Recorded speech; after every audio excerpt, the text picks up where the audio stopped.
Not the kind of content that I was trying to make with the dirt bike, but here we are.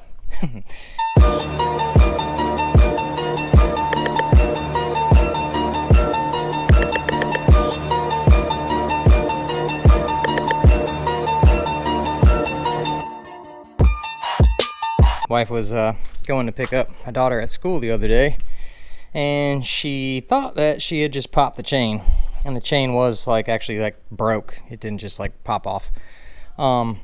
So you know, I let it sit here for a couple days, and I ended up just putting it back together just now. And I went for a test drive, and I was like, oh my god, what the hell? Turn the key on, no power, no nothing, no volt display. Start digging in a little deeper, find out that I have no voltage at my connector. Like literally I was just testing them right here on the controller, and nothing, dead. So I was like, what the hell? Fast forward through a lot of bullshit of diagnosing and trying to figure out what the hell was going on, and it turns out that my actual controller has two broke whatever the hell these are. So it exploded itself, which I'm not really surprised. I'm pretty sure I had it tuned a little too hot, boys. So yeah, long story short, you cannot take apart these damn controllers. Either I learned this too, without pretty much damaging them. The way they do it, they have these like posts that support everything, and they have the screws literally underneath this fucking daughter board here that they put soldered on top after they obviously screw it together. So yeah, taking it apart is not the move. So before I go any further this video, I'm just gonna kind of start from the beginning for anybody who might be new here. This is a Razer MX-500. I'm sorry, MX. It's an SX-500. This is basically a Kelly controller. The one that was on here that I just blew up was this guy. Looks like a KVD7212N, and I'm pretty sure this one's the same thing but a 15N, which is supposed to be the newer, little bit beefier model. Well, you might be wondering why I took this one apart. Well, I had ordered this one kind of custom. I didn't get it with any kit or anything like that. So when I ordered it, I actually got it with the heatsink on the bottom, and it was a big fat heatsink. And this one is off of the bike that I had just purchased from my boy Mike.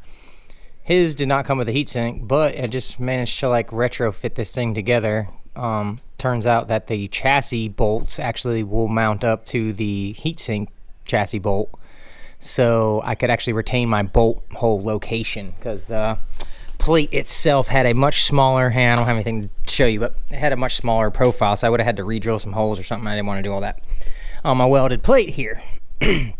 So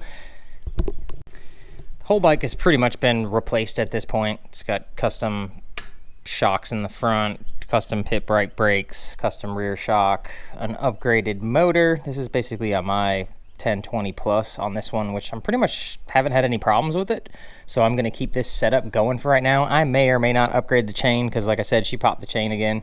I have a new tensioner coming for it, because that was part of the issue. I kind of was running a double tensioner on this one, and I think that had something to do with all this shenanigans.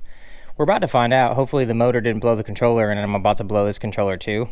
But in the process of doing everything when I was doing it the first time, I kind of had custom wired my harness here to get rid of, like, there was like one of these pigtails that literally had one wire in it, so I just moved it to another location that was empty on another one, just so I didn't have to plug it in. And I think what I'm going to do to eliminate having to figure all that out again is just run the same throttle that's on the other bike that was already mated to this controller before, so it should just be an easy plug and play as far as that goes. But wish me luck. I do have two batteries now. One's a 20 amp hour, one's a 24 amp hour, 72 volt. So I mean, I got some stuff coming for the other bike, so we're gonna be building another one. And originally I thought it was like my QS connector, because I did kind of smell some stuff, and I noticed in here it was kind of black, and when I connected it, it would pop. But from my RC knowledge, you know what I mean, every time I connect my battery to my RC car, it pops. So I'm pretty sure these are supposed to. It has like some weird little symbol on it right there, if the camera will even focus on it. Right where my end of my thumb is there, and it kind of looks like a little explosion. So I think these are like the anti-pop, like TS anti-spark ones. I'm not really sure though. So with that being said, we're pretty much just short the throttle. I have to go out back and get the throttle off the other bike and then swap it onto this bike. I don't have any light in here, but this is where I got the other one stashed at. So this one is an MX-650. I had extended both the swing arms on these things. This one's got a 5-inch extension, the other one has a 4-inch. But let's get this throttle off here. I got this little boy up here. It's the 350, just like the other one that I have that runs off DeWalt batteries. Been trying to give this one away to Ant, but he doesn't want to seem to get it. I'm gonna shove it on him one of these days. He gonna make it a Milwaukee build. Since it basically is a new motor to this controller, I am gonna have to relearn this motor phase setup on basically this one. I'm gonna have to tune it anyway because I think his was too spicy. We need to turn it down. I don't want to blow anything up, so we're gonna start at the bottom this time and slowly work our way up. Throttle though, no problem. We're gonna put it on. Rock and roll. Yeah. Got everything pretty much plugged up, but I'm kind of wondering what the hell this wire is. I don't think I had this wire. I'm gonna have to trace it and see what the hell it actually is. It looks like it would just be hooked up to power, but these are those things where you just don't hook them up to power. You kind of determine first. I know this one is for the voltage meter on the actual throttle itself, so that has to go to the positive. And I'm not too sure about this one, so we're gonna look it up real quick. Well, I managed to track down the culprit. It's actually kind of funny. Turns out that the wire was not connected to anything on the other side. Literally the wire on the other side didn't lead to anything. So it's been eliminated, everything else has been hooked up, and I have power and voltage again. So definitely was the controller. I ended up taking the controller apart, and yeah, I think I already did that. But anyway, long story short, it's hooked up to the computer now, and I'm just, you know, retuning it. Gonna do the auto learn process. I figured I'd whip the camera out. I kind of have some screenshots of older settings from really a long time ago. It was like the first set of settings I ever did, so really that's not entirely correct, but for the most part it's there. I noticed off a rip he had a couple different things, and I had seen this before when we had done this, but now I'm looking at it really good. The TPS dead low I had at 40. On this controller it's set at 36. On the high I had 160. This thing's got dead high of 200. So I know that his always kind of like hit harder. I don't know if I'm gonna have to turn that down or what. To start off with, one of the first things that I'm gonna do is turn down the phase. So I turned down the bus current per to 50 instead of 100, and we're just gonna start with that and work our way up. But right now I need to do the auto learn, and in order to do the auto learn, you have to basically have the tire not on the ground or your chain not connected or something, because it is going to spin the motor a couple times. Hell, it might even spin it in reverse. You never know. So we're going to do that real quick. And basically to do it, all you have to do is there's a button when you go to the vehicle tab down here at the bottom on the Kelly controller software. You get this little phase auto discern button up in the corner there, and basically when you read that, when you write that to the ECU, I believe it either starts it or you have to turn the key on and off. I don't exactly remember, but we're gonna figure it out together. So yeah, I'm actually, let's see, I'm gonna do that. Click the button, and I'm not gonna hit right yet because my wheel is not off the ground. Yeah, so this should be fun. Don't know exactly how this works. I probably should just have something to prop up the rear wheel, would be smart. But no, I can't do things the smart way. So we're gonna struggle, do things the hard way. Hopefully I don't rip the cable out. Something like this. And we'll write to success.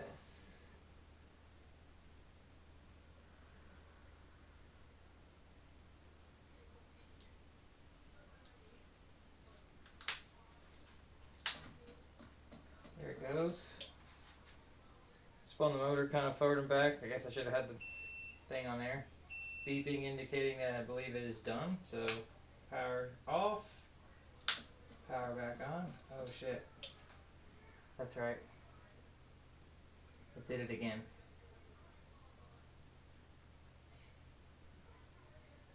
I have to reread or rewrite without the auto discern on it.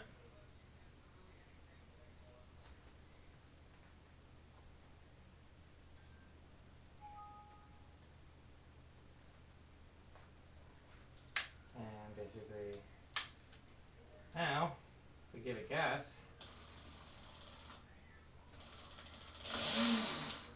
good to go. Sweet. This thing stripped down. Stripped down. Yeah, I do kind of like how this worked out because it'll be even cooler. Like, not as in like, hey, you're cool, man. It'll be like literally temperature cooler. So, yeah. Still having any issues with this thing overheating or anything. That's another thing I'm gonna research again and figure out what exactly should the temperatures be set at. We're gonna play with that in the tune. Okay, fast forward for like probably a month since I started making this video and managed to loop it.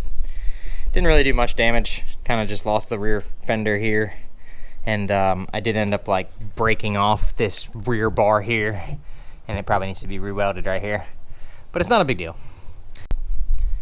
Then, about a week after that, my wife decided that she was gonna do the same thing, picking up our daughter from school. So, needless to say, this thing is way too spicy right now, and you know, earlier in the video, I said that I was setting it to 50 amps. I ended up settling on like 80 amps, but I think now I'm actually gonna turn it back down to 50, and we'll see what happens. But other than that, the thing runs great. Hasn't had any issues. Chain hasn't even given any issues, even with that much power, you know, being able to lift the front end so easily now. I don't know what was going on with my old controller. Now I feel like I got a defective controller because it never hit like this. I know there's a difference, obviously, in the power output between a 12 and a 15, but it just doesn't seem like this much should be, you know, hitting. I don't know. Long story. So the only thing I really lost was the taillight. And it needs to be wired still, but it kind of looks cooler without that other part. Contemplated cutting that other part off at one point anyway, so I don't know. Definitely gives you a little bit more room if you're gonna do wheelies. Which, that's pretty much my goal with this thing. I kind of messed up too because somehow when I programmed it, I programmed 1 and 2 backwards. I don't know, it just didn't look right to me on the program, so I need to flip those two again and see what happens. You can see my bar ends too, got like a little bit of like shreddage action, but nothing seriously happened to it. It's actually pretty durable. I'm kind of impressed after looping it twice. Yeah, everybody's okay, so that's the main thing. And I don't know if they're ever going to ride again. They're kind of shook up, so we'll see. But I'm going to keep riding, obviously. Can't stop me. I bought an E46. Kind of wasn't on my plan thing. It's one of my homies' drift cars. Shout out to Jeremy. And, you know, he had 3 race cars, so I kind of figured he didn't need a third one. And I kind of need like a daily / seat time car before I finish this car, because I really just don't want to crash this thing my first day out because of lack of seat time in general. So instead of being a dumbass, well, I guess depending how you look at it, I might be a dumbass for buying this too. No, it's a pretty clean car. I mean, it's not too bad. It needs some love in a lot of areas, but for the most part, thing's pretty clean car. It's got some pretty clean leathers back there. I got a card over here, no door card over there. I need both these cards. I need some interior bits. I do have the center console part. When I got the car, it had no e-brake at all, so that's basically been my main focus. And the other kind of big issue on the car is that the alternator bracket is cracked, so it's kind of hard to see on camera, but the alternator is not aligned with the rest of the pulley system properly. So I have a new oil filter housing unit that, shout out to my boy Connor, old Connor, came out and hooked it up, and I got a new one of those. I got a whole new refresh gasket kit, and we're gonna do that to it. And then I'm gonna register this thing and start driving it to work, kind of work out the kinks from there. But yeah, like I said, I plan on using this thing as a, you know, little track day seat time car. Got the homies always hitting up the track and stuff, so figured I couldn't wait any longer till this car was built to do that. So fuck it, we're doing this. Come on, some 18s. They're not great. They've been curb rashed and like looks like they've been like touch-up painted or whatever, and a bunch of them are cracked and re-welded, and actually one in the rear is actually leaking through the weld, leaking air. But it's not too bad, so I mean, it is what it is for now. I'll probably just try to find some like stockies or something to put it on, something that I can get cheap tires for and just run through shit. So it has a rear bumper cover on it too, but there's no support under there, so there's like nothing holding it up at all. And I think I'm just gonna buy an M3 eBay front bumper for the old fronter here. The hood is super fucked too. It's the only other bullshit. Look at this. Somebody tried to hood pin it. First they drilled a hole over here, which didn't hit anywhere. I'm not sure what the hell your logic is, so whoever the fuck did that, you're a dumbass. Hope you see this video one day, just so you feel it a little bit more. But yeah, then they try to drill right here on top of the factory location, which is literally directly above where the factory's pin go, factory pins.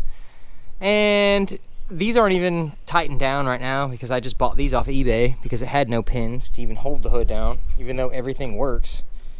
So long story short, it's a lot of that type of bullshit on this build. I got a great deal on the car. I cannot complain. So basically cannot find a 5-speed rear wheel drive car with AC and heat for the amount of money that I paid for this car. So with that being said, I'm not going to try to do too much craziness to it because it does have a salvage title. You know, at the end of the day, the resale game isn't really my motive here. If I could break even on this car, I'd be lucky, I feel like. So with that being said, it's gonna get some maintenance shit and be driven like the whore that it is. Yeah. Pretty cool though.